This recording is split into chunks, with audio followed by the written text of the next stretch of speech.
Selamat sore pemirsa Sumatera Utara, hari ini kembali hadir menjumpai Anda edisi Senin 21 Agustus 2023 bersama saya Hafiz Eko. Dan saya Widya Utami Putri, seperti biasa sejumlah informasi telah dirangkum tim redaksi kami untuk Anda dan berikut Sumatera Utara hari ini selengkapnya.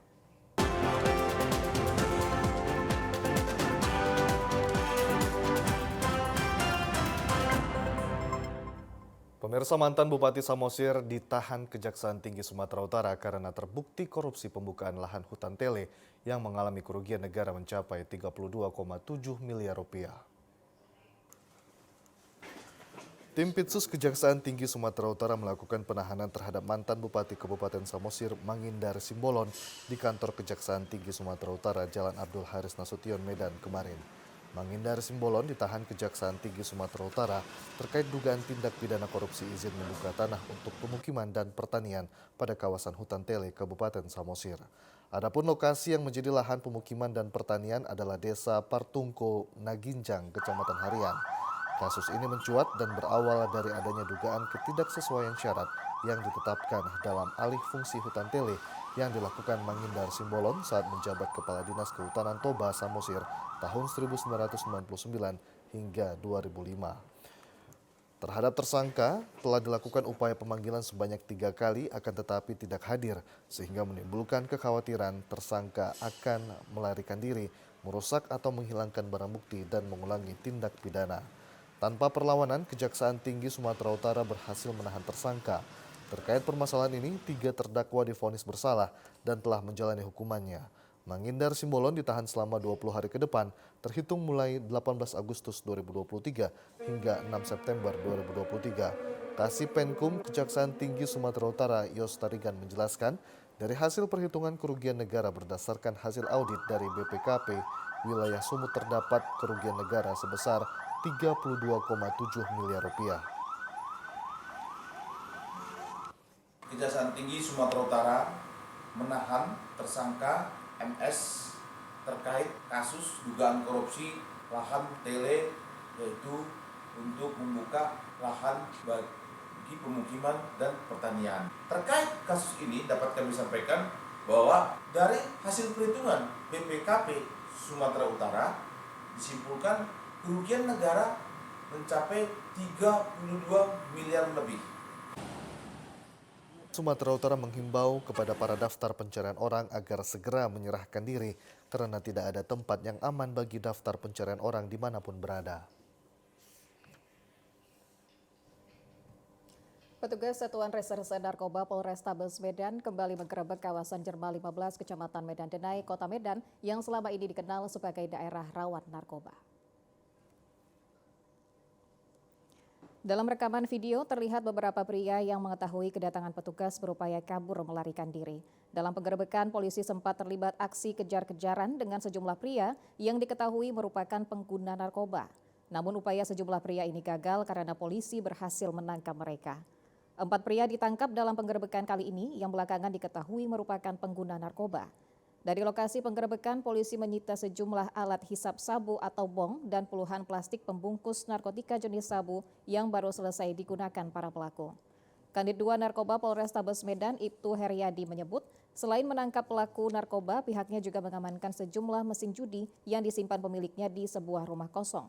Barang bukti perjudian kemudian diserahkan ke Polsek Percut Seituan guna dilakukan proses penyelidikan lebih lanjut.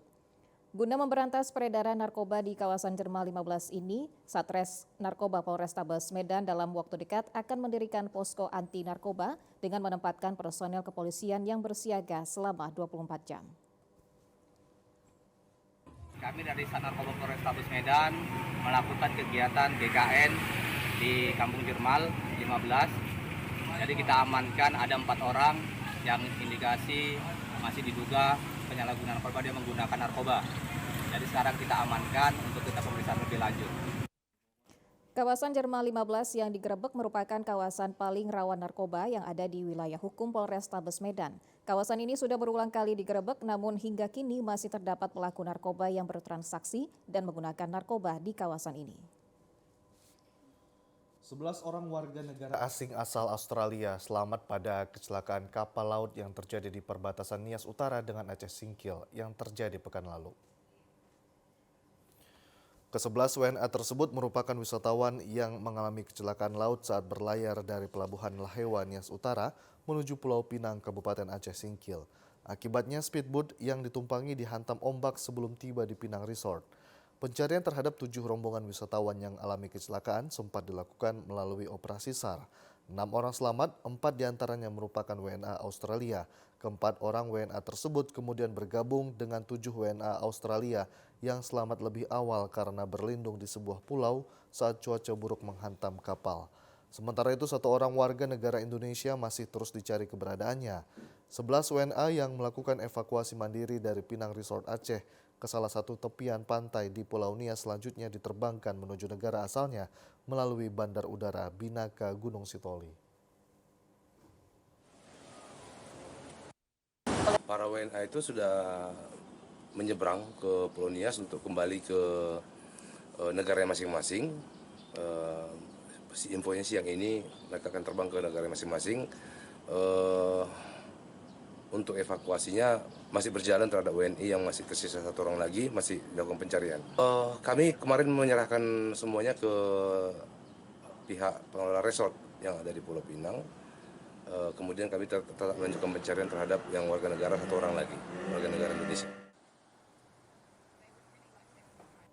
Dinas Penanaman Modal dan Pelayanan Perizinan Satu Pintu Provinsi Sumatera Utara akan menindak tegas kepada pelaku yang melakukan galian tanah ilegal karena merugikan negara dan berdampak pada pengerusakan lingkungan.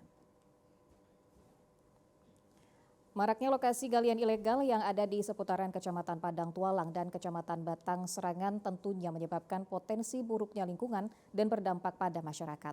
Material ilegal ini terus beroperasi dan mengisi untuk pengerjaan pembangunan jalan tol Stabat menuju Langsa. Menyikapi hal tersebut, Dinas Perizinan Sumatera Utara juga menggelar rapat dengan menghadirkan Dinas Energi dan Sumber Daya Alam, Ditreskrim Polda Sumut, anggota Komisi ADPRD Sumut, serta PT Hutama Karya Infrastruktur. Pertemuan ini membahas tentang material dari aktivitas tambang ilegal yang dijual untuk membangun proyek jalan tol Stabat menuju Langsa. Namun sayangnya pihak perusahaan tidak hadir. Kepala Dinas Penanaman Modal dan Pelayanan Perizinan Satu Pintu Faisal Arif Nasution mengatakan, sesuai dengan surat edaran Gubernur Sumatera Utara yang ditujukan kepada seluruh wali kota dan bupati yang berisikan seluruh pekerjaan konstruksi bangunan yang menggunakan dana APBD harus menggunakan material yang mempunyai izin. Kita juga sudah membuat strategi bahwa Bapak Gubernur telah membuat surat edaran ke seluruh bupati dan wali kota se-Sumatera Utara. Edaran ini yang berisikan seluruh pekerjaan konstruksi bangunan yang menggunakan dana APBD yang bersumber dari APBD provinsi ataupun kabupaten tetap harus menggunakan bahan material yang bersumber dari lokasi yang memiliki izin. Ya, ada tahapan-tahapan di dalam proses izin karena kita ketahui pelaku usaha ini kan sudah mudah untuk masuk di aplikasi OSS. Tentu untuk izin usaha pertambangan dia harus melewati tahapan dari mulai WIU-nya dulu, wilayahnya itu sesuai dengan KKPR. Pemerintah akan melakukan penertiban lokasi galian yang marak dilakukan di Kabupaten Langkat demi menjaga pelestarian lingkungan.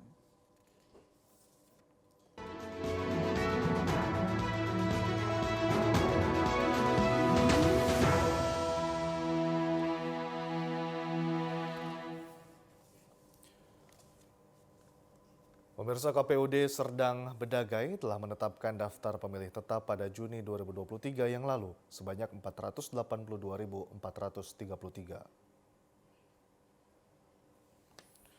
Hal tersebut disampaikan Ketua KPUD Sergai Fuad Hasan Lubis di kantornya pada penetapan daftar pemilih tetap pada bulan Juni lalu. KPUD Sergai membagi dalam 5 kelompok atau golongan berdasarkan usia pemilih. Adapun golongan tersebut dibagi berdasarkan usia, yaitu pemilih di bawah usia 24 tahun atau pemilih Gen Z.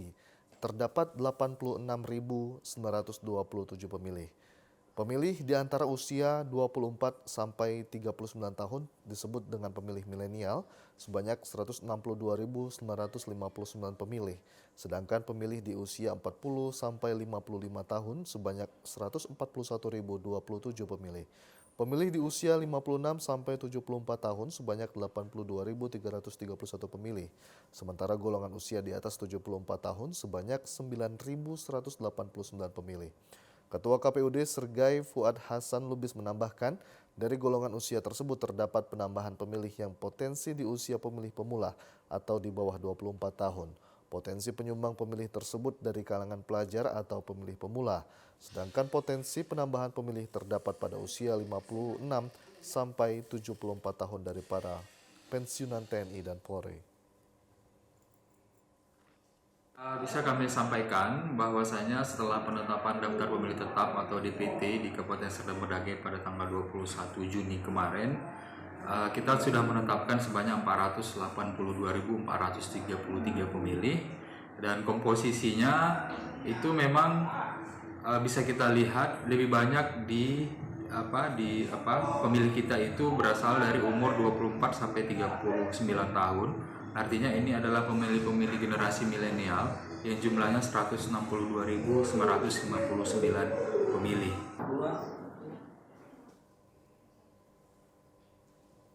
Komisi Pemilihan Umum Daerah KPUD Deli Serdang menyatakan dari 845 bakal calon legislatif Bacalek, sebanyak 81 Bacalek tidak memenuhi syarat.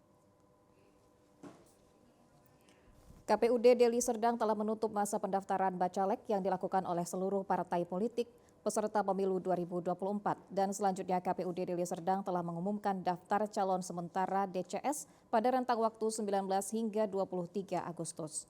Partai politik peserta pemilu tingkat nasional ada 18 partai dan sampai di hari terakhir pendaftaran 18 partai politik peserta pemilu 2024 sudah mendaftarkan bakal calon anggota DPRD Kabupaten Deli Serdang.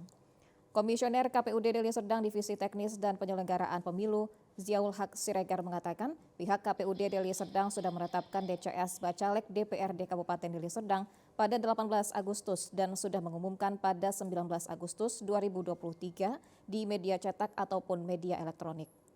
Daftar calon sementara yang memenuhi syarat sebanyak 764 dari 18 partai politik yang ada di Deli Serdang. Total awal pengajuan sebanyak 868, kemudian dilakukan pencermatan, kemudian berkurang menjadi 845 Bacalek. Dari 845 ini dilakukan verifikasi administrasi dan tidak memenuhi syarat sebanyak 81 Bacalek. Partai yang tidak memenuhi syarat adalah Partai Kebangkitan Nusantara sebanyak 40 Bacalek, Partai Garda Republik Indonesia sebanyak 17 Bacalek, Partai Bulan Bintang sebanyak 15 Bacalek, sementara Partai Umat dan Partai Gelombang Republik Indonesia sama-sama 3 Bacalek. Partai Hati Nurani Rakyat sebanyak 2 Bacalek dan terakhir Partai Buruh 1 Bacalek. Sementara partai lainnya memenuhi persyaratan pendaftaran Bacalek sesuai dengan jumlah Bacalek yang telah diajukan. Tanggapan masyarakat ini kalau ada misalnya bakal calon yang sudah kita umumkan ini berdasarkan hasil tanggapan masyarakat ya, akhirnya tidak memenuhi syarat itu bisa diganti oleh partai politik tersebut.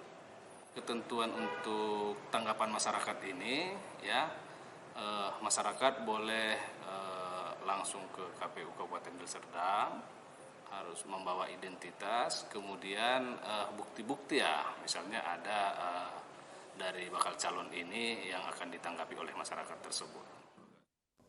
Tahapan setelah pengumuman adalah tanggapan masyarakat terkait diumumkannya daftar calon sementara Bacalek yang dimulai dari 19 sampai 28 Agustus 2023. Pengajuan calon pengganti sementara pasca masukan dan tanggapan masyarakat dimulai dari 14 September sampai 20 September 2023. Komisi Pemilihan Umum Kota Binjai mengumumkan daftar pencalonan sementara DCS pemilihan legislatif partai politik. Berikut pengumuman daftar pencalonan sementara KPU Kota Binjai.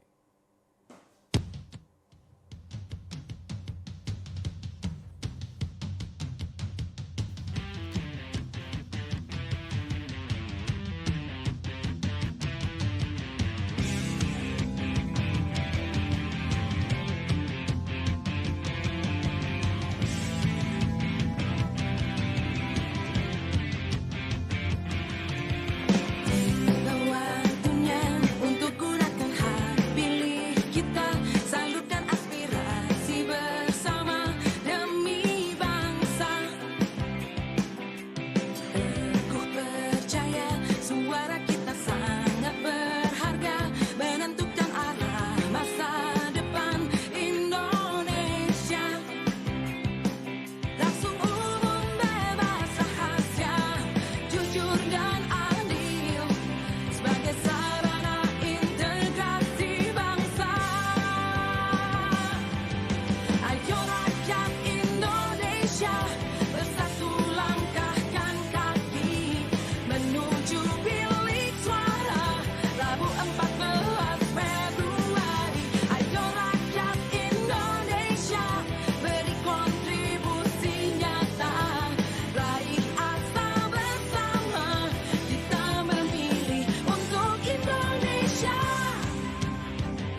Ya, pemirsa Komisi Pemilihan Umum telah mengumumkan daftar pencalonan sementara DCS pada pemilihan legislatif pemilu 2024 beberapa waktu lalu. Dan untuk mengetahui bagaimana KPU dalam penetapan DCS Pileg dapat memenuhi syarat hingga ditetapkan peserta pemilu 2024, kini telah bergabung bersama kita melalui sambungan daring Komisioner KPU Kota Medan Muhammad Rinaldi Khair. Selamat sore Pak Rinaldi. Ya, selamat sore Pak Rinaldi.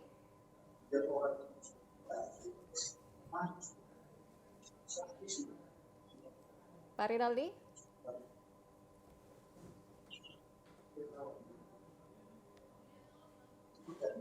Baik, kita akan coba sapa terlebih dahulu pengamat politik dari Visipol UISU, Bapak Zakaria Siregar. Selamat sore Pak Zakaria. Assalamualaikum, selamat sore Mbak. Waalaikumsalam. Kita akan coba kembali menyapa Komisioner KPU Kota Medan, Bapak Muhammad Rinaldi Khair. Selamat sore Pak Rinaldi.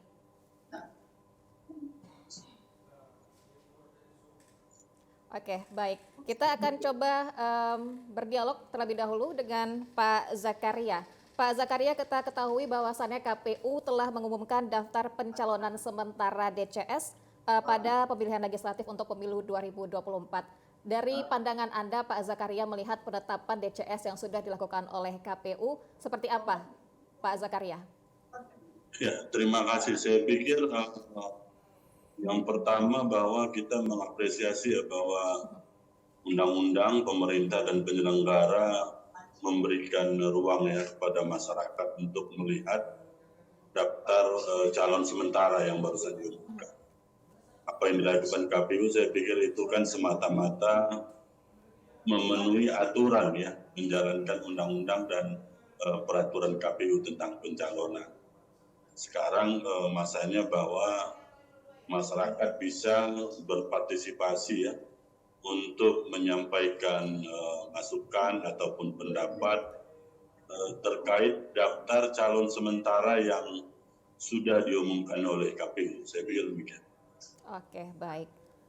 Ya, oke. Penetapan daftar calon sementara sudah dilakukan oleh KPU. Pak Zakaria, dari pandangan Anda, bagaimana kemudian menilai bahwasannya daftar calon sementara yang sudah ditentukan oleh KPU ini adalah bakal calon legislatif yang berkualitas? Seperti apa kita sebagai masyarakat, sebagai seorang pemilih nantinya untuk bisa melihat potensi yang diberikan begitu oleh para calon legislatif? Yang pertama, kita ingat bahwa daftar calon sementara ini kan daftar calon yang diajukan oleh partai politik. Tentu partai politik tidak mau melewatkan kesempatan ini, akan menyerahkan calon-calonnya yang terbaik. Karena ini kan berkaitan dengan nanti perolehan suara ke depan. Masalah berkualitas atau tidak, saya pikir nanti itu bisa teruji ketika mereka sudah terpilih menjadi anggota legislatif ya. Kalau hari ini kan pandangan partai bahwa itulah yang terbaik yang kami serahkan kepada penyelenggara untuk ditetapkan sebagai caleg. Saya pikir itu. Oke, baik. Baik, saya ke Pak Zakaria. Pak Zakaria, terkait dengan telah ditetapkannya daftar calon sementara oleh KPU, apakah seberapa penting juga sih partisipasi masyarakat dalam penjaringan bacalek nih, Pak Zakaria? Sebenarnya kalau kita lihat dari mulai tahapan persiapan sampai pada nanti penyelesaian di finishing di akhir, bahwa masyarakat memang harus memberikan partisipasinya gitu, dan ini juga kan bagian dari ruang-ruang partisipasi yang diberikan oleh penyelenggara untuk masyarakat bisa memberikan semacam masukan. Persoalannya begini, masyarakat mau memberikan masukan dan pendapat yang seperti apa ini sekarang? Apakah masyarakat benar-benar memahami mengenai PKPU tentang pencalonan? Yang menjadi perhatian kita sebenarnya adalah harus ada sosialisasi kepada masyarakat untuk memberikan pendapat itu tadi, masukan tadi itu gitu, dari MS atau menjadi TMS gitu kan. Karena kalau kita lihat PKPU-nya, tentu yang mengasih PKPU itu saya pikir penyelenggara gitu. masyarakat belum tentu juga tahu kira-kira persyaratan menjadi caleg itu apa gitu. Jadi agak sulit memang ini bicara persoalan efektif atau tidak efektif ruang yang diberikan oleh penyelenggara ini. Saya pikir itu. Baik, sejauh ini apakah sosialisasi terkait dengan PKPU kepada masyarakat, Bapak sebagai pengamat politik melihat hal ini, apakah sudah maksimal, Pak? Ya, saya melihat jauh lah dari kata maksimal ya. Oke. Masyarakat kan hari ini kan hanya disampaikan kita akan pemilu serentak 2024, datang ke TPS, gunakan hak pilih dan sebagainya. Kita kan masih terfokus kepada itu gitu. Kita belum terfokus kepada misalnya bicara PKPU tentang pencalonan, misalnya persoalan katakanlah pidana yang tidak pernah dipidana 5 tahun lebih gitu ya. Masyarakat kan nggak punya akses juga untuk mengetahui si A, si B, si C itu pernah atau nggak dipidana gitu. Dari mana masyarakat tahu? Nggak bisa juga kita mengatakan masyarakat. Karena yang punya akses itu tentu katakanlah penyelenggara atau pemantau yang memang diberikan mandat untuk memantau pelaksanaan pemilu. Oke, baik. Pak Zakaria, kita juga masih menunggu agar kita bisa tersambung dengan Komisioner KPU Medan, Bapak Rinaldi Hair. Tapi kita ingin melihat juga pandangan dari Pak Zakaria. Kalau tadi kita juga bertanya begitu ya Pak, bagaimana kemudian masyarakat bisa mengenal para bacalek begitu, kalau dari KPU juga mungkin belum mensosialisasikan seperti apa sebenarnya profil dari para bacalek. Yang kami ketahui juga Pak, bahwasannya nanti akan masyarakat bisa mengakses terkait dengan siapa saja bacalek yang sudah ditetapkan oleh KPU. Lantas melihat upaya yang dilakukan oleh KPU ini, apakah akan menjadi lebih efektif bagi masyarakat untuk mengenali para bakal calon legislatif, Pak Zakaria? Satu-satunya yang bisa dilakukan KPU adalah membuka akses seluas-luasnya ya kepada masyarakat tentang profil caleg itu tadi yang disebutkan gitu. Saya pikir itu kan bukan barang rahasia ya. Kalau misalnya KPU bisa mempublikasikan, ya tentu KPU punya cara tersendiri, punya perangkat sampai ke tingkat kecamatan, kelurahan untuk menyampaikan misalnya di dapil ini si Polan. Saya pikir itu yang harus jadi masyarakat tahu juga gitu. Dengan demikian masyarakat kan bisa memberikan masukan ya, pendapat seperti yang ada di dalam PKPU kan harapannya itu. Kalau masyarakat tidak bisa mengakses informasinya itu tadi ya masyarakat juga nggak akan ngomong dan ngasih pendapat apa-apa saya pikir. Oke, baik. Kita mungkin akan coba menyapa kembali Komisioner KPU Kota Medan, Pak Rinaldi Hair. Pak Rinaldi, selamat sore. Selamat sore, Widya Utami. Iya, Mohon sudah. maaf, tadi ada... Baik, sudah bisa mendengar suara kami dengan jelas ya Pak Rinaldi? Pak Rinaldi? Sudah. Sudah, Baik. oke, baik. Pak Rinaldi, Ya. mungkin boleh disampaikan seperti apa saat ini proses penetapan DCS oleh KPU Medan yang tentunya telah melalui berbagai proses verifikasi ya Pak Rinaldi. Seperti apa nih Pak?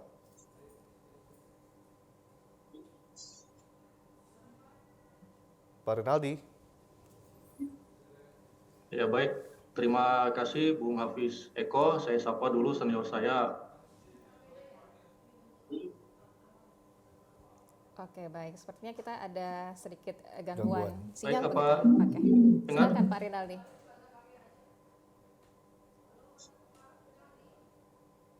Baik, terima kasih. Apa sudah jelas terdengar? Baik, sudah jelas Pak Rinaldi. Silakan Pak Rinaldi. Ya baik, mohon maaf tadi cuaca kurang bagus, jadi mempengaruhi jaringan. Saya sapa terlebih dahulu senior saya Bang Zakaria Siregar. Benar, kita pada tanggal 19 Agustus lalu sudah mengumumkan daftar calon sementara di media massa maupun di websitenya KPU. Bahwa dari hasil penetapan DCS kita, dari 18 partai politik yang awalnya total bakal calon didaftarkan ada 892, bahwa yang memenuhi syarat hanya tinggal 830. Artinya ada 62 bakal calon yang tidak memenuhi syarat. Nah, dari bakal calon yang tidak memenuhi syarat ini terdiri dari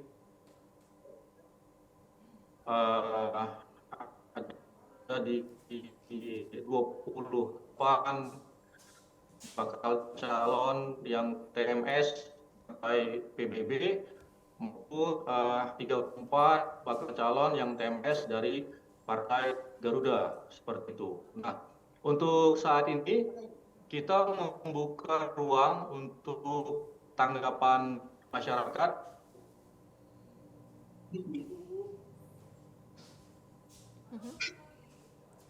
Iya, Pak Rinaldi, silakan Pak Rinaldi. Tujuan tanggapan masyarakat ini adalah terkait dengan persyaratan-persyaratan bakal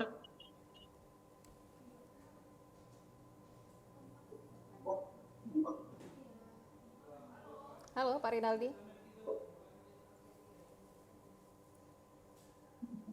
Iya, kita mungkin masih mengalami gangguan sinyal begitu, Hafiz. Kita akan coba berbincang kembali dengan Pak Zakaria selaku pengamat politik. Pak Zakaria, tadi sudah disampaikan oleh Pak Rinaldi bahwasannya penetapan DCS sudah dilakukan dari 18 parpol yang mulanya berjumlah 892 bacalek, maka yang memenuhi syarat adalah 830. Itu artinya Pak Zakaria tidak begitu banyak begitu bacalek yang tidak memenuhi syarat. Lantas Anda melihat ini seperti apa, Pak Zakaria?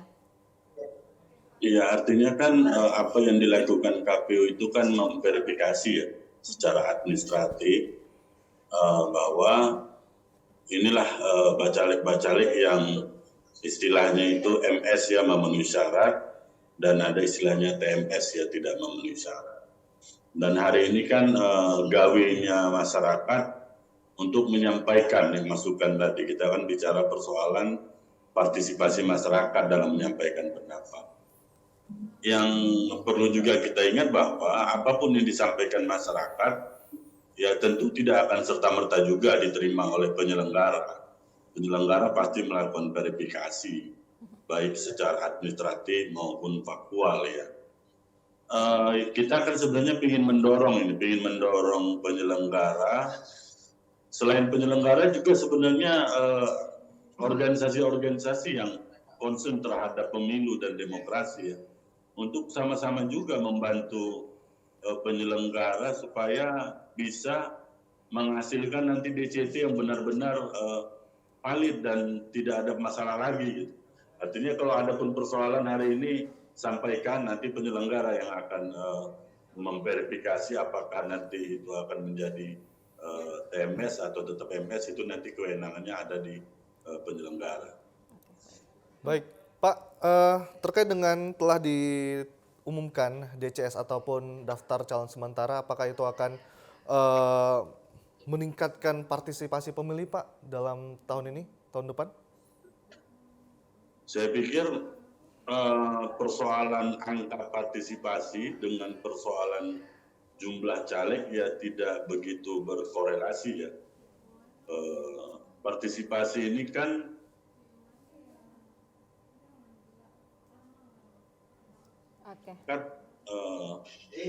ikut berpartisipasi pada intinya nanti hari itu ke TPS. Saya pikir itu persoalan berapa banyak caleg. Ya mungkinlah ada pengaruh, tapi saya pikir tidak begitu besar gitu dengan kondisi hari ini. Tapi saya yakin dan percaya bahwa penyelenggara akan benar-benar memaksimalkan tugas dan perannya untuk bagaimana partisipasi khususnya di Kota Medan itu tinggi. Saya yakin dan percaya itu. Oke, baik. Kita akan beralih ke Pak Rinaldi. Pak Rinaldi, sudah bisa mendengar suara kami dengan jelas, Pak Rinaldi?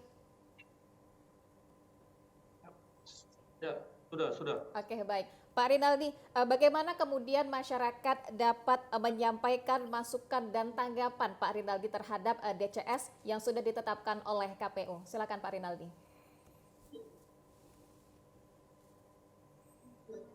Yang pertama, masyarakat bisa mengakses website KPU Kota Medan maupun aplikasi di Info Pemilu untuk memberi Medan Jalan Kejaksaan nomor 37. Nah, hal-hal yang menjadi fokus dari tanggapan masyarakat ini adalah terkait dengan persyaratan bakal calon peraturan KPU nomor 10 tahun 2023 yang diantaranya adalah bahwa bakal calon ini harus bebas,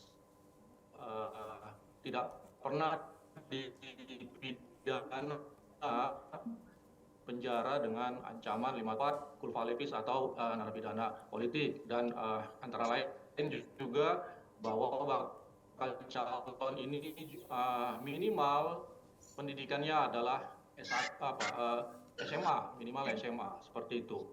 Nah, dua hal ini sebenarnya yang sering menjadi pokok aduan atau tanggapan masyarakat dalam pemilu-pemilu sebelumnya, dan KPU verifikasi lalu sudah menggugurkan atau mentemeskan dua bakal calon yang tidak memenuhi syarat dengan terkait syarat pidana tadi, dan sebagian besar juga terkait dengan berkas-berkas pendidikan SMA yang tidak memenuhi syarat. Seperti itu yang banyak TMS yang kita temui.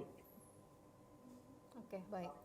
Baik, Pak Rinaldi, tadi Pak Zakaria sempat mengatakan bahwasannya sosialisasi PKPU masih dirasa belum maksimal. Bagaimana KPU menanggapi hal ini, Pak Rinaldi, untuk juga dapat meningkatkan partisipasi pemilih ke depannya? Ya,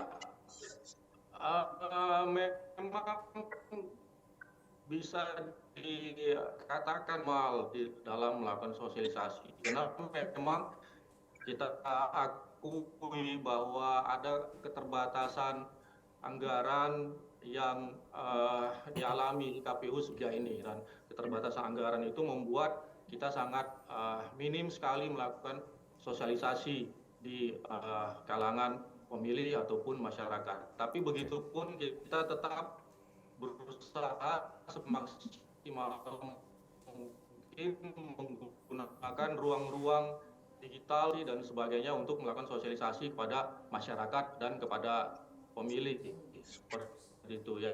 Kita berharap masyarakat dapat memaklumi jika keterbatasan tersebut terjadi. Tapi mudah-mudahan ke depan KPU bisa lebih maksimal lagi dengan melibatkan banyak stakeholder, banyak penggiat pemilu dalam melakukan sosialisasi terutama terkait daftar calon sementara dan daftar calon tetap nanti. Ini sangat krusial untuk diketahui oleh publik, oleh masyarakat, karena seringkali terjadi ketika bakal calon ini sudah ditetapkan terpilih oleh KPU dan akan dilantik, muncul banyak laporan dugaan-dugaan seperti ijazah palsu, tindak pidana dan sebagainya di ujung waktu, sehingga memunculkan masalah-masalah hukum di belakangan hari dan membuat suasana yang tidak kondusif. Jadi kita sangat berharap memang dalam proses tanggapan masyarakat ini bisa benar-benar diketahui oleh publik dan dapat dapat semaksimal mungkin kami menjaring tanggapan-tanggapan masyarakat terkait bakal calon yang ada yang telah kami tetapkan dalam DCS. Begitu, saya kembalikan. Baik. Pak Rinaldi, singkat saja seperti apa harapan dan juga himbauan kepada masyarakat terkait peran serta masyarakat dan partisipasi pemilih untuk pemilu kita tahun depan, Pak Rinaldi. Singkat saja. Ya, harapannya adalah kita bisa bersama-sama berpartisipasi dalam pemilu 2024 ini dengan mensukseskan pemilu tanpa celah, tanpa persoalan yang persoalan mendasar yang membuat pemilu ini tidak berlangsung sukses. Jadi kita berharap ke depan tidak ada polarisasi di masyarakat yang terjadi, bahwa tujuan tagline bahwa pemilu sebagai sarana bangsa dapat terwujud. Demikian. Oke, baik. Baik, saya ke Pak Zakaria. Pak, singkat saja Pak, harapan dan juga himbauan kepada masyarakat agar dapat menjadi pemilih cerdas seperti apa nih Pak? Yang pasti untuk menjadi pemilih cerdas, yang pertama pastikan kita terdaftar di DPT ya. Kemudian yang kedua, ya kita benar-benar menjadi pemilih yang kritis dan rasional. Dan yang ketiga, datang ke TPS gitu, jangan golput. Itu aja, terima kasih. Benar sekali, datang ke TPS harus memilih Pak ya.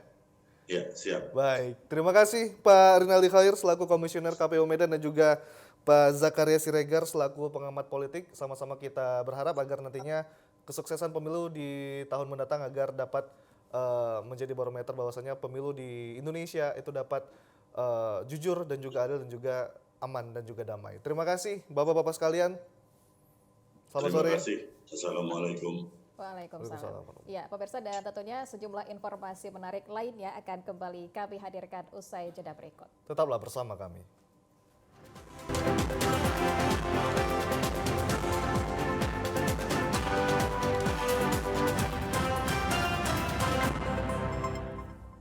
Terima kasih Anda masih bersama kami di Sumatera Utara hari ini. Pemirsa, dalam memperingati Hari Kemerdekaan Republik Indonesia, Mutia Hafid menyerahkan 2 unit kursi roda dan 1 tongkat kepada keluarga veteran di Kecamatan Tanjung Morawa. Di tengah padatnya jadwal kegiatan anggota DPR RI dan juga Ketua Komisi 1 Mutia Hafid di Medan menyapa warga dan para veteran untuk mendengarkan keluh kesah di salah satu rumah warga di Dusun 3, Desa Bangunsari, Kecamatan Tanjung Morawa, Kabupaten Deli Serdang. Para veteran dan warga sangat berterima kasih dan bangga kepada Mutia Hafid karena dalam kesibukannya masih menyempatkan diri bertemu dengan para veteran dan warga. Kepala Desa Bangunsari Muhammad Rifai mengapresiasi kehadiran anggota DPR RI Mutia Hafid ke Desa Bangunsari. Harapan masyarakat dan para veteran sangatlah besar, apalagi satu-satunya perempuan dari Sumatera Utara. Karena belum pernah ada anggota DPR RI yang datang ke Desa Bangunsari dan baru kali ini hadir untuk mendengarkan keluh kesah warga. Selain itu, Mutia Hafid mengatakan kehadirannya sekaligus dalam rangka memeriahkan HUT Kemerdekaan Republik Indonesia. Dalam rangka memperingati kemerdekaan ke-78, tentu yang paling utama kita harus ucapkan hormat dan terima kasih adalah para veteran. Kebetulan di Komisi 1 kami yang menggodok undang-undang veteran. Jadi ini bertemu langsung saya bahagia sekali, mudah-mudahan mereka terus mendapatkan hak-haknya dan penghormatan yang layak oleh masyarakat dan oleh negara. Beranjak dari tempat pertemuan, Mutia Hafid menyerahkan langsung alat bantu tongkat untuk berjalan kepada Ibu Ginting dan 2 kursi roda yang diwakilkan kepada keluarga veteran. Sebagai ungkapan rasa syukur atas karunia Tuhan, keluarga besar Marga Siahaan Dohot Boruna, Kota Medan melaksanakan ibadah kebaktian di Aula Gedung Taman Sari Medan Helvetia kemarin. Acara kebaktian yang dilanjutkan dengan pelantikan pengurus Persadaan Raja Pangahut Tua Siahaan Kota Medan diawali dengan ibadah tabe Dohot Joujou yang dipandu salah seorang sintua. Pelaksanaan ibadah juga dilakukan votum, koor, nyanyian rohani, manopoti dosa atau pengampunan dosa, doa persembahan serta khotbah yang disampaikan Pendeta Bernardus Siahaan. Dalam khotbahnya, Pendeta Bernardus mengatakan hidup dalam kerukunan yang dibangun di dalam rumah yang bersih akan mendapat keberkahan. Dikatakan alangkah indah dan bahagia jika kita diam dalam rukun, apalagi senantiasa bisa mengampuni, bukan menghakimi. Pendeta Bernardus berharap Marga Siahaan Kota Medan khususnya dapat menjadi tauladan dalam kehidupan bermasyarakat sekaligus mendapatkan pengampunan dari Kristus. Seusai kegiatan kebaktian dilanjutkan dengan pelantikan pengurus Persadaan Raja Pangahut Tua Siahaan Kota Medan yang terdiri dari Ketua Lukman Siahaan, Sekretaris Martua Siahaan, dan Bendahara Sirnip Boro Siahaan. Penasehat Persadaan Raja Pangahut Tua Siahaan Kota Medan Maruli Siahaan mengatakan, secara moral menjadi pengurus sesungguhnya merupakan tugas yang berat, tetapi jika dilakukan dengan keikhlasan maka kemuliaan akan mengiringi kehidupan.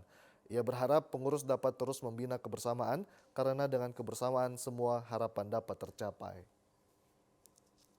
Bahwa acara ini adalah untuk kumpulan Raja Pangahut Tua Siahaan Kota Medan, anak, guru.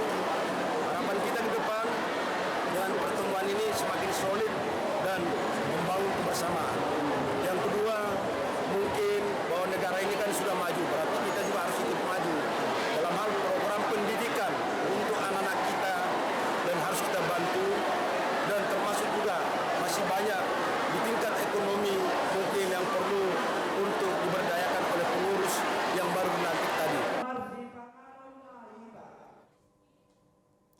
Dewan Dakwah Indonesia melalui Akademi Dakwah Indonesia tersebar di 25 kabupaten kota telah melahirkan ribuan dai dan akan melaksanakan pengabdian di pedalaman dan perbatasan negeri dari Sabang sampai Merauke. Demikian disampaikan Direktur Akademi Dakwah Indonesia Sumatera Utara Khairul Azhar saat mewisuda 9 orang lulusan di Medan kemarin. Ke-9 orang ini terdiri dari 4 orang putra dan 5 orang putri. Dikatakan Akademi Dakwah Indonesia Sumatera Utara merupakan pendidikan informal karena lulusan dakwah saat ini akan melanjutkan pendidikan semester ketiga hingga menjadi sarjana di sekolah yang terintegrasi, yakni di Sekolah Tinggi Ilmu Dakwah Muhammad Natsir di Bekasi, Jawa Barat. Usai meraih predikat sarjana, para dai nantinya akan melaksanakan pengabdian dan ditempatkan di pedalaman untuk berdakwah selama 2 tahun. Menurut Khairul Azhar, dalam memenuhi kebutuhan dai di pedalaman dan perbatasan secara nasional, kini sudah berdiri 35 Akademi Dakwah Indonesia di kabupaten kota di Indonesia. Akademi Dakwah bertujuan untuk melaksanakan program kebaikan dan mencegah kemungkaran. Wisuda kita kali ini adalah dalam rangka untuk memberikan sebuah semangat pembekalan bagi alumni Akademi Dakwah, terutama bagi mereka yang meneruskan pendidikan di Sekolah Tinggi Ilmu Dakwah Muhammad Natsir untuk memasuki semester ketiga. Mudah-mudahan wisuda ini memberi semangat bagi mereka untuk melanjutkan pendidikan yang insya Allah nanti setelah selesai akan melanjutkan tugas dakwah di pedalaman-pedalaman.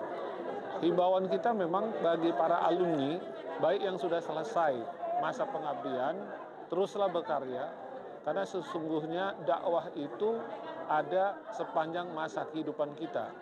Dakwah itu akan berhenti kalau kehidupan kita, baik secara individu maupun secara keseluruhan telah berakhir. Akademi Dakwah Indonesia Sumatera Utara yang berdiri sejak tahun 2018 saat ini Dai Putra merupakan lulusan angkatan ke-5, sementara Dai Putri merupakan lulusan angkatan ke-3. Hadir pada kesempatan tersebut Wakab Bintal Kodam 1 Bukit Barisan dan Ketua Majelis Syuro Dewan Dakwah Indonesia Sumatera Utara Fahrudin Azmi. Pemirsa, berikut informasi perakiran cuaca di sejumlah daerah di Sumatera Utara dari Badan Meteorologi, Klimatologi, dan Geofisika. Wilayah 1 Medan berlaku pada hari Selasa 22 Agustus 2023. Halo Sobat BMKG, kembali lagi saya Nora Sinaga, Prakirawan BBMKG Wilayah 1 Medan, yang akan menyampaikan informasi perakiran cuaca dan hotspot Provinsi Sumatera Utara, Selasa 22 Agustus 2023. Pada pagi hari, wilayah Sumatera Utara diperkirakan berawan. Untuk siang hingga sore hari, wilayah Sumatera Utara berpotensi hujan ringan hingga lebat. Dengan potensi hujan lebat terjadi di wilayah Langkat, Binjai, Samosir, Tapanuli Tengah, Madinah, dan sekitarnya. Untuk malam hari, wilayah Sumatera Utara diperkirakan hujan sedang hingga lebat dengan potensi hujan lebat di wilayah Langkat, Toba, Tapanuli Utara, Tapanuli Selatan, Madinah, Padang Lawas Utara, dan sekitarnya. Untuk dini hari, wilayah Sumatera Utara diperkirakan berawan. Suhu udara berkisar antara 16 hingga 33 derajat Celcius dengan kelembapan udara 60 hingga 98%. Angin bertiup dari tenggara hingga barat daya dengan kecepatan 10 hingga 30 km per jam. Titik panas atau hotspot dari pantauan tanggal 20 Agustus 2023 terdapat 1 titik di wilayah Labuhan Batu Utara. Kami tetap menghimbau kepada masyarakat untuk tetap waspada akan adanya potensi hujan dengan intensitas lebat di wilayah lereng timur, pantai barat, pegunungan hingga lereng barat Sumatera Utara yang dapat menyebabkan bencana hidrometeorologi seperti banjir, longsor, dan genangan air. Demikian perakiraan Selasa 22 Agustus 2023. Terima kasih dan sampai jumpa.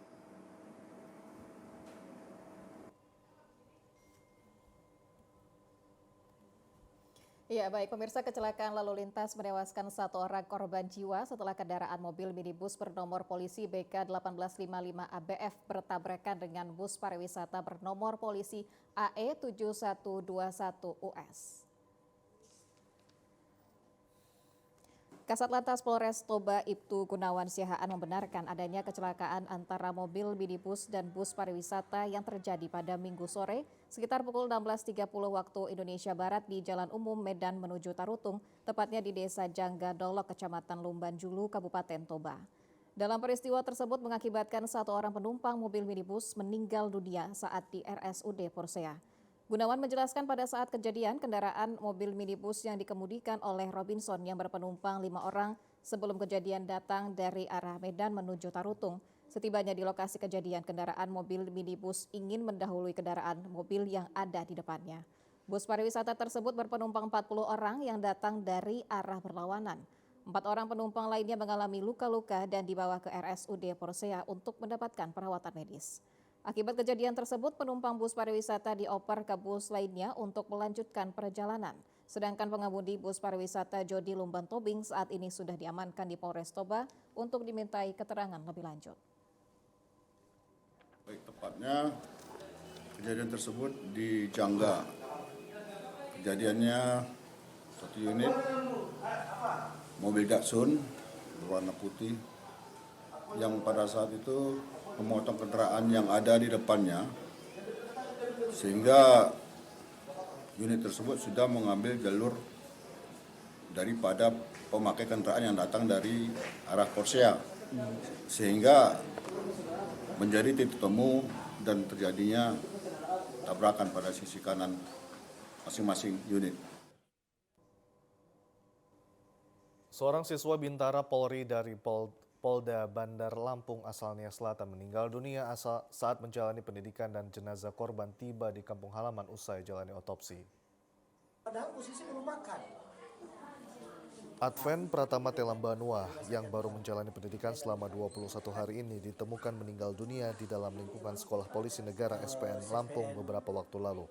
Pihak keluarga mendapatkan kabar bahwa siswa Bintara Polri tersebut meninggal dunia karena terjatuh akibat kelelahan mengikuti latihan. Atas kejadian ini sempat mendapatkan penanganan, namun kondisi korban semakin kritis hingga dilarikan ke instalasi gawat darurat Rumah Sakit Bayangkara Polda Lampung. Namun korban tidak tertolong, akhirnya meninggal dunia dan jasadnya dikembalikan kepada keluarga.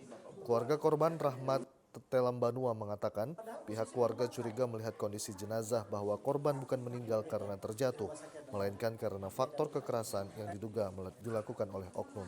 Saat peti dibuka, keluarga menemukan sejumlah luka di bagian tubuh, bahkan terdapat luka tersulut api rokok pada bagian tulang punggung korban. Melihat kondisi jenazah korban, kemudian pihak keluarga meminta jenazah anaknya diotopsi serta membuat laporan polisi terkait dugaan kematian tidak wajar. Bahwa sesungguhnya kematian Adven Pratama Telambanua ini bukan karena meninggal karena terjatuh, tetapi karena dibanting oleh Brigadir Irwan dan kawan-kawan, dan setelah itu mereka siksa. Dan mereka mengatakan pada saat itu pada jam makan siang itu jangan dikasih makan. Pelatih pengasuh. Jadi yang untuk bina fisik siswa-siswa. Jenazah korban kini telah tiba di kampung halaman di Kecamatan Sidua Ori, Kabupatennya Selatan dan direncanakan dilakukan pemakaman hari ini. Atas kematian Adven Pratama siswa SPN Lampung tersebut kini diusut oleh keluarga melalui jalur hukum. Pemirsa, informasi tadi sekaligus menutup perjumpaan kita pada sore hari ini. Saya Hafiz Eko. Dan saya Widya Utami Putri pamit undur diri dari hadapan Anda. Terima kasih, selamat sore. Sampai jumpa.